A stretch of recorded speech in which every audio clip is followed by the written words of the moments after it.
नमस्कृत्य नरं चैव नरोत्तमं देवीं सरस्वतीं व्यासं ततो जयमुदीरयेत्।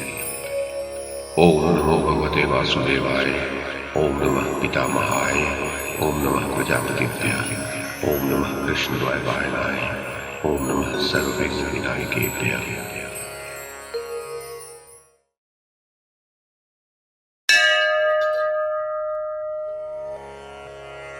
वैशंपायन जी कहते हैं, जन्मेजय अपने पुत्रों, पौत्रों और मित्रों को युद्ध में मारा गया देख राजा युधिष्ठिर का हृदय महान दुख से संतप्त हो उठा। उस समय पुत्रों, पौत्रों, भाइयों और स्वजनों का स्मरण करके उन महात्मा के मन में महान शोक प्रकट हुआ।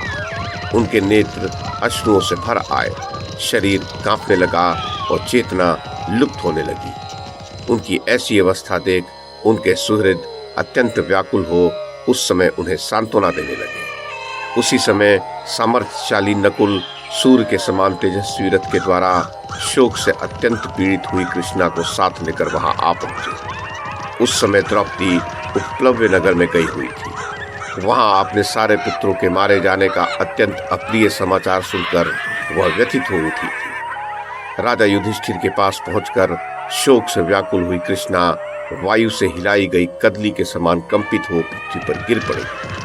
प्रफुल्ल कमल के समान विशाल एवं मनोहर नेत्रों वाली द्रौपदी का मुख सहसा शोक से पीड़ित हो राहु के द्वारा ग्रस्त हुए सूर्य के समान तेजोहीन हो गया। उसे गिरी हुई देख क्रोध में भरे हुए सत्य पराक्रमी भीमसेन ने उछलकर दोनों बाहों से उसको उठा लिया और उस माननी पत्नी को धीरज बंधाया।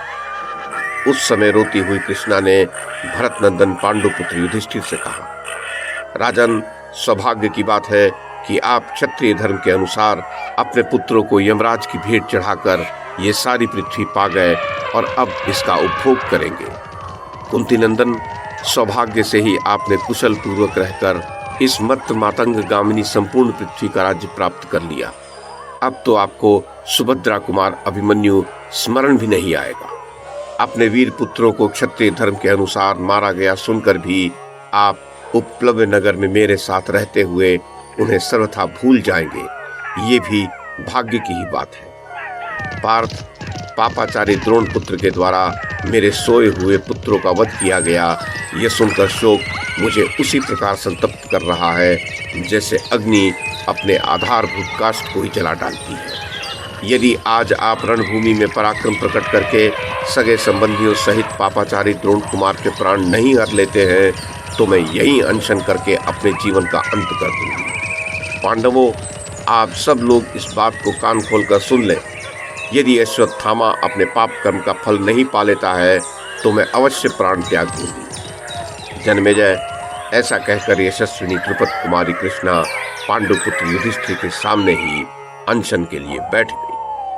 अपनी प्रिय महारानी परम सुंदरी द्रौपदी को उपवास के लिए बैठी देख धर्मात्मा राजर्षि युधिष्ठिर ने उससे कहा, शुभ है, तुम धर्म को जानने वाली हो। तुम्हारे पुत्रों और भाइयों ने धर्म पूर्वक युद्ध करके धर्मानुकूल मृत्यु प्राप्त की है, अतः तुम्हें उनके लिए शोक नहीं करना चाहिए।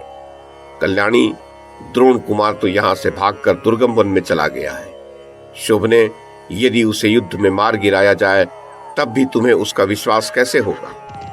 जन्मेजय, द्रौपदी ने कहा, महाराज, मैंने सुना है कि द्रोण पुत्र के मस्तक में एक मणि है जो उसके जन्म के साथ ही पैदा हुई है। उस पापी को युद्ध में मारकर यदि वह मणि ला दी जाएगी तो मैं उसे रख लूंगी।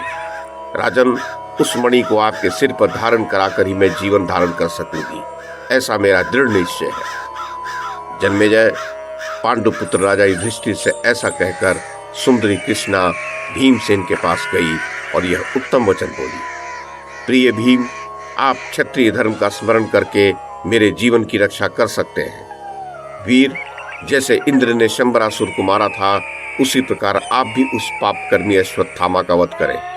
इस संसार में कोई भी पुरुष पराक्रम में आपकी समानता नहीं करने वाला है। ये बात संपूर्ण जगत में प्रसिद्ध है कि वारणावत नगर में जब कुंती के पुत्रों पर भारी संकट पड़ा था तब आप ही द्वीप के समान उनके रक्षक हुए थे। इसी प्रकार हिडिंबासुर से भेंट होने पर भी आप ही उनके आश्रयदाता हुए।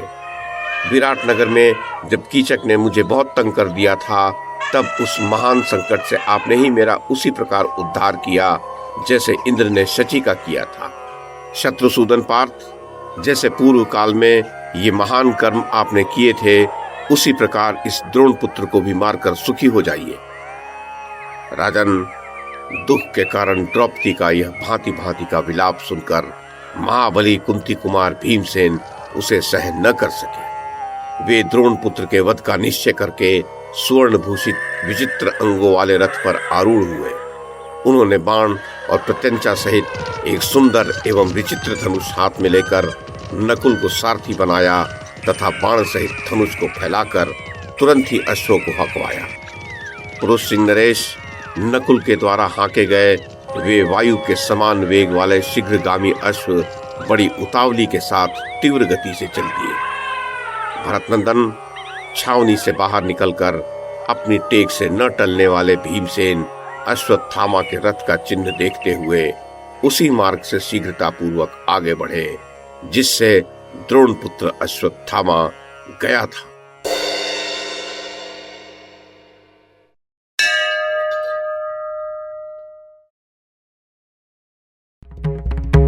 YouTube के माध्यम से महाभारत की कथा को एक श्रृंखला के रूप में प्रस्तुत करने का हमारा ये प्रयास यदि आपको सराहनीय लगा हो तो कृपया इस कड़ी को लाइक और शेयर करें, चैनल को सब्सक्राइब करें और बेल आइकन को दबाएं। साथ में अन्य लोगों को भी देखने के लिए प्रेरित करें।